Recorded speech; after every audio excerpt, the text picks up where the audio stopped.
नमस्कार दोस्तों। आज हम इस वीडियो में बात करने वाले हैं कि थर्ड पर्सन जब एंट्री हमारे रिलेशनशिप में करता है तो रिलेशनशिप की कंडीशन क्या होती है। रिलेशनशिप क्यों ऐसे मोड़ पर पहुंच जाता है, क्यों ऐसी दीवार खड़ी हो जाती है कि एक थर्ड पर्सन इतनी ज़्यादा जगह कैसे ले लेता है जो एक 3 साल वाला बंदा नहीं ले पाता।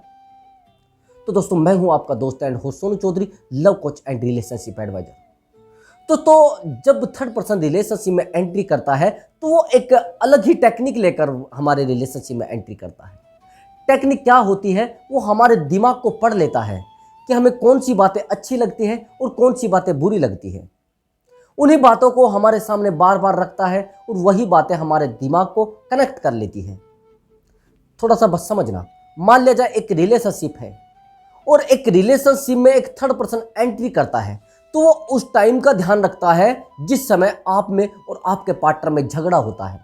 एक हमारी सबसे बड़ी कमजोरी होती है, जैसे ही हमारे रिलेशनशिप में एक थर्ड पर्सन एंटर करता है तो हमारी जो पर्सनल बातें हैं उस थर्ड पर्सन से शेयर कर देते हैं या हमारा पार्टनर शेयर कर देता है। जैसे ही हम उन बातों को शेयर करते हैं तो वो उन चीज़ों को इशू बना लेता है। वो कहता है चले पहले तो ये मान लीजिए कि एक पति पत्नी है। अब पति पत्नी की कुछ बातें ऐसी होती है जो पर्सनल होती है, लेकिन उन बातों को एक थर्ड पर्सन से अगर आप शेयर करोगे तो वो उन बातों को इस तरीके से घुमा फिराकर आपके सामने पेश करेगा कि आपका रिलेशनशिप टूटने की कगार पर आ जाएगा। मान लीजिए आज आपके हस्बैंड है, आपके साथ लड़ रहे हैं। जब आपके हस्बैंड आपके साथ झगड़ा करे, कॉमन बात है, हो जाता है, लेकिन अगर झगड़े को इशू बनाया जाए और वो बात आपने एक थर्ड पर्सन से शेयर कर ली तो थर्ड पर्सन कहेगा कि अरे यार, ये तो ऐसा ही है तेरा पति और इसकी तो यही प्रॉब्लम है, तेरे हस्बैंड तो बस इस तरीके के ही हैं, वो तो ऐसे ही आपके साथ रहते, आपकी लाइफ इनके साथ नहीं चलने वाली है। तो वो बात आपके दिमाग में घर कर जाती है। फिर आप सोचना शुरू कर दे तो ऐसा ही है जैसा ये बता रहा है। यही सेम कंडीशन रिलेशनशिप की है। अगर आपके और पार्टनर के बीच में कुछ मिसअंडरस्टैंडिंग हो जाती है और जब मिसअंडरस्टैंडिंग हो जाती है तो उस बात को आप शेयर करते हो अपने थर्ड पर्सन से। अब थर्ड पर्सन की तो कंडीशन आप समझते हैं। कई बार तो थर्ड पर्सन आता इसलिए है कि आपके रिश्ते को तोड़ दिया जाए, आपके रिश्ते को शाम दाम दंड भेद कोई भी तरीका अपनाकर उसको तोड़ दिया जाए, लेकिन हम उस बात को नहीं समझ पाते हैं। दोस्तों, जैसे ही हमें पता लगता है कि हमारे रिलेशनशिप में एक थर्ड पर्सन आ गया है तो हम बहुत ज़्यादा अग्रेसिव हो जाते हैं, बहुत ज़्यादा फाइट करना शुरू कर देते हैं अपने पार्टनर से, उसके साथ झगड़ा करना शुरू कर देते हैं। हम उस थर्ड पर्सन के साथ भी लड़ाई करना चालू कर देते हैं। ये नहीं सोचते कि नहीं, इससे कुछ अलग रिजल्ट आएगा, लेकिन ऐसा नहीं होता दोस्तों। अगर हम थर्ड पर्सन के साथ झगड़ा कर रहे हैं तो थर्ड पर्सन हमारे पार्टनर के साथ भी तो कनेक्ट है ना। वो यही बात उस पार्टनर को बोलेगा और आपके पार्टनर के बीच में दूरी बन जाएगी। और जब दूरी बन जाएगी, उस दूरी का फायदा उठाकर वो थर्ड पर्सन आपके रिलेशनशिप को बिल्कुल बेहतर तरीके से तोड़ देगा। फिर आपका रिलेशनशिप बिल्कुल खत्म हो जाएगा। तो दोस्तों, जब रिलेशनशिप खत्म होता है तो थर्ड पर्सन एंट्री अवश्य ही करता है। बिना थर्ड पर्सन के रिलेशनशिप खत्म कभी नहीं होता। आपकी कुछ बातें आपके पार्टनर को बुरी लगती है तो उनको सुलझा लिया जाता है, लेकिन थर्ड पर्सन जब एंट्री करता है तो उन बातों का इशू बनाकर आपके रिलेशनशिप को खत्म करवा देता है। अब मेरी बातों को ध्यान से समझना। अब आप कहोगे सर, उस थर्ड पर्सन को एंट्री करने से या फिर उसको कैसे निकाला जाए। कुछ थर्ड पर्सन तो ऐसे होते हैं जो इशू बनाकर रिलेशनशिप को तोड़वाते हैं, और जो अच्छे थर्ड पर्सन होते हैं वो क्या करते हैं, वो आपको मोटिवेट भी करते हैं। वो आपको कहेंगे नहीं नहीं, आपका रिलेशनशिप सही है, आप इस रिलेशनशिप पर ध्यान दीजिए, मेरे ऊपर तो बाद की बात है, मैं तो जिंदा हूं ही, आप मेरी बातों पर ज़्यादा ध्यान मत दीजिए, आपका रिश्ता है और इतना पुराना रिश्ता है, आप इस पर ध्यान दीजिए, मेरे ऊपर अगर आप ध्यान दोगे आपका ये रिश्ता भी टूट जाएगा। इस प्रकार के थर्ड पर्सन होते हैं। लेकिन कुछ इस प्रकार के होते हैं, वो आग में घी डालने का काम करते हैं, और जब आग में घी डालने का काम करते हैं तो फिर रिलेशनशिप तो टूटना ही है। बहुत सारे पड़ोसी भी होते हैं ऐसे जो पति पत्नी के रिश्ते को खत्म कर देते हैं। बहुत सारे रिश्तेदार भी ऐसे होते हैं जो बिल्कुल कम से भी कम 10 साल का रिश्ता खत्म कर देते हैं।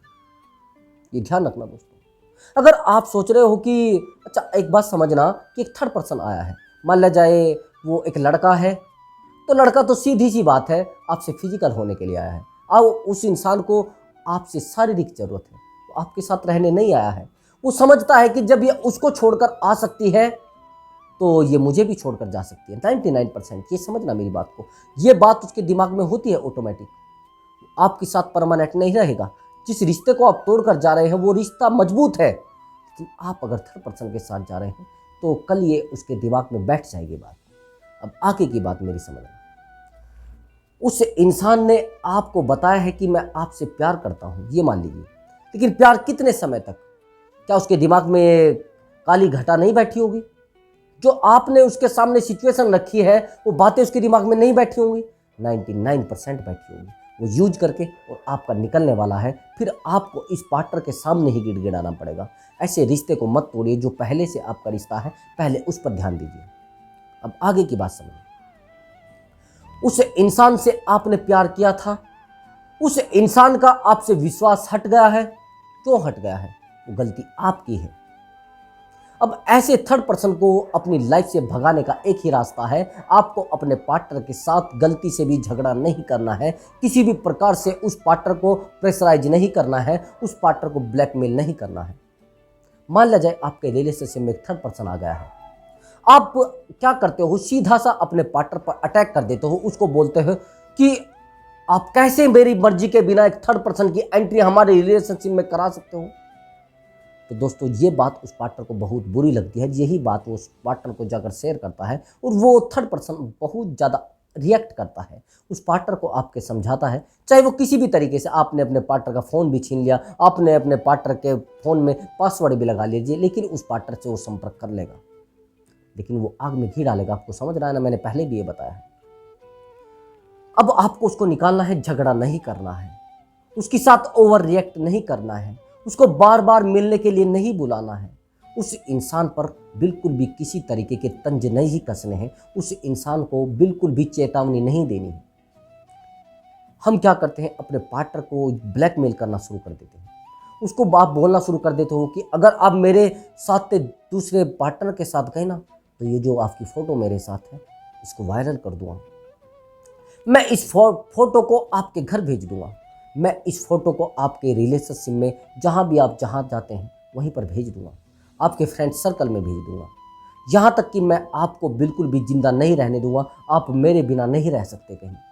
ऐसी ऐसी बातें बोलकर हम उस रिलेशनशिप को इतना ज़्यादा ख़त्म कर देते हैं कि थर्ड पर्सन की वापस आने की उम्मीद, उस पार्टनर की वापस आने की उम्मीद, वो भी हम खो देते हैं।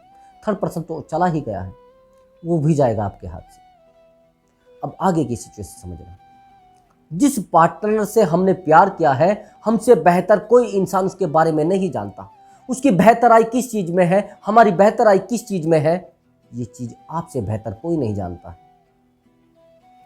आप उस इंसान को समझ सकते हैं, आप सारी दुनिया से उस पार्टनर के बारे में शेयर कर लीजिए, लेकिन फिर भी आपको ही डिसीजन लेना है, आपको उस पार्टनर को समझना है। अगर आप सोच रहे हैं कि उसके बारे में समझना लोग शुरू कर देंगे, नहीं नहीं, ये गलत सोच रहे हैं। उस पार्टनर का सोचने का तरीका आपको मालूम है, उस पार्टनर को कैसे हैंडल करना है आपको मालूम है। अगर आप इस बात को सारी दुनिया से शेयर करोगे और कल ये बात आपके पार्टनर के पास पहुंच जाती है, तो उस पार्टनर को बहुत ज़्यादा बुरा लगता है और वापस आने की उम्मीद वहां पर ख़त्म हो जाती है। हम मानते हैं कि आपका पार्टनर एक थर्ड पर्सन के साथ चला गया है, तो इस रिश्ते को आराम से डिस्कनेक्ट कर दीजिए, बिल्कुल आराम से। उस पार्टनर को बोलिए कोई बात नहीं, आप अगर थर्ड पर्सन के साथ रहना चाहते हैं तो रह लीजिए, मुझे कोई दिक्कत नहीं है, लेकिन जिस दिन आप वापस आएंगे फिर मैं आपको नहीं मिलूंगा। उस प्रकार से आपको बिहेवियर करना है कि आप इस घर से रास्ता बिल्कुल बंद करके जाना, इधर वापसी की उम्मीद मत रखना। अगर आपकी खुशी उस इंसान के साथ रहने में है तो मुझे कोई ऐतराज नहीं है, अगर आपकी बेहतराई उस इंसान के साथ है तो मुझे कोई ऐतराज नहीं है। तो आप ऐसे उसको समतल करिए। अब आगे की सिचुएशन समझना। आपको पता है कि रिलेशनशिप में 99% झगड़े पनपते हैं, उस रिलेशनशिप में ज़्यादा झगड़े पनपेंगे जो रिलेशनशिप उस पार्टनर ने आज बनाया है, क्योंकि उस पार्टनर को, उस थर्ड पर्सन को यह पता लग गया है कि ये एक रिलेशनशिप तोड़कर आया है, तो वो उसके साथ ज़्यादा गलत बिहेवियर करेगा और बहुत ज़्यादा कड़वा बिहेवियर रिश्तों को आसानी से तोड़ देता है।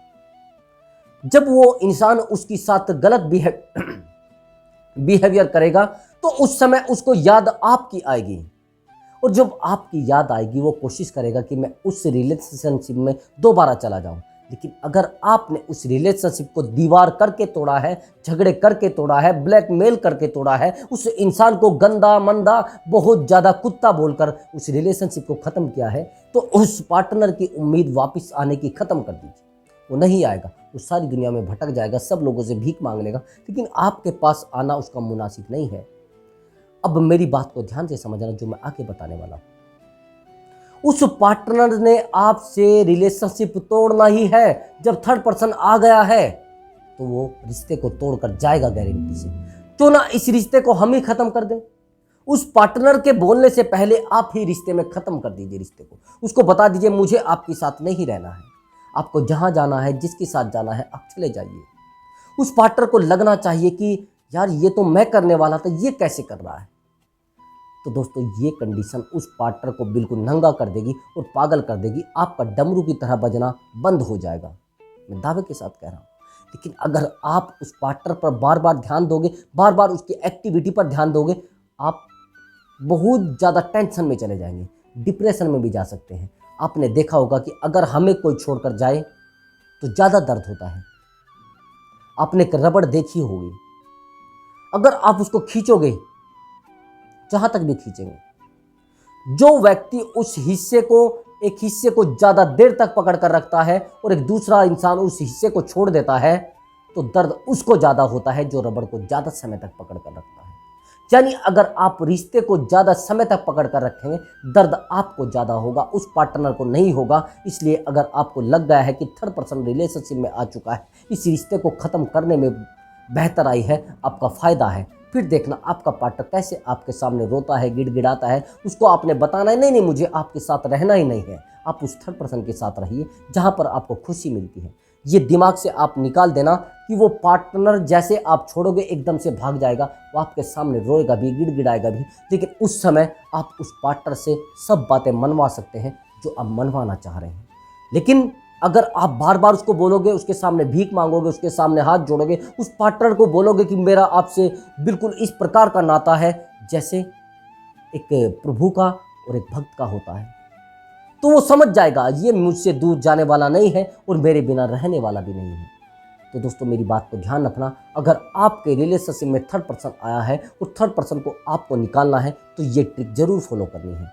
अगर आप इस प्रकार से इन ट्रिक को फॉलो नहीं करोगे तो थर्ड पर्सन तो जाने वाला है नहीं, बाकी आप डिप्रेशन में चले जाएंगे, आप कभी अपने आप को नहीं संभाल पाएंगे। दोस्तों बस इन बातों को ध्यान से फॉलो कर लेना, क्योंकि डिप्रेशन ब्रेकअप के बाद 99% आता है। कोई भी ऐसा इंसान नहीं है जिसको किसी के जाने के बाद दर्द ना हो, होता है सबको, ऐसा नहीं होता। हाँ कोई निठल्ले हैं, कोई गेम चेंजर है, कोई गेम खेलने वाले हैं, उनको मैं कह नहीं सकता, लेकिन जिसके अंदर हृदय है, जिसके अंदर दिल है, उसको वाकई में दर्द होता है। एक पेन होता है जो असहनीय होता है, जिसकी कोई दवाई नहीं मिलती, वो आपको सहन करना ही होता है। दोस्तों अगर आपको उस पेन से बचना है, उस दर्द से बचना है, तो अपने पार्टनर को बिल्कुल भी परेशान ना करें अगर थर्ड पर्सन रिलेशनशिप में आया है। तो दोस्तों अब मैं आपसे अनुमति चाहूँगा और इस वीडियो का जो अगला पार्ट है मैं अब की बार लेकर आऊँगा, और अच्छा पार्ट है। उस पार्ट को देखने के बाद आपको महसूस होगा कि रिलेशनशिप को कैसे मजबूत बनाना है। तो अब मैं आपसे अनुमति चाहूँगा और मिलता हूँ अगली वीडियो में एक न्यू टॉपिक, इसी वीडियो का दूसरा पार्ट। नमस्कार दोस्तों।